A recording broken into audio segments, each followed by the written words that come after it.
Hello guys, আজকে আমার বাড়ির ছোট্ট ছোট্ট দুটো সদস্যর জন্য ঈদের কেনাকাটা করেছি। তো চলো তোমাদেরকে একটু দেখিয়ে দিই। তো প্রথমে আমি এই ইয়েলো কালারের ফ্রকটা কিনেছি আমার বাড়ির সব থেকে ছোট সদস্যর জন্য, সেটা হলো আমার ভাগ্নি।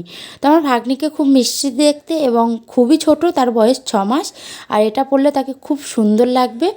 অবশ্যই এটা ভালো লাগলে কমেন্ট বক্সে এসে কমেন্ট করে যেও। আর তারপরে আমি আরও একটা ড্রেস কিনেছি আমার ভাইজির জন্য। তার বয়স মাত্র 2 বছর, কিন্তু তাকেও খুব মিষ্টি দেখতে, আর সে এখন হাঁটতেও পারে। তো সে যখন এই ফ্রকটা পরবে, পরে হাঁটবে, তাকেও খুব সুন্দর লাগবে। তো এটা আমার ভাইজির জন্য কিনেছি, আর একটা আমার ভাগ্নির জন্য কিনেছি। তো ঈদ উপলক্ষে এই বাড়ির ছোট্ট ছোট্ট সদস্যকে যদি এরকম সুন্দর সুন্দর ফ্রক পরানো যায়, তাহলে খুব সুন্দরই লাগে তাদেরকে, তাই না?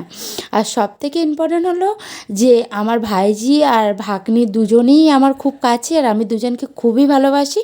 তো তাদের জন্য ঈদের ছোট্ট ছোট্ট উপহার কেমন লেগেছে অবশ্যই কমেন্টে জানাও।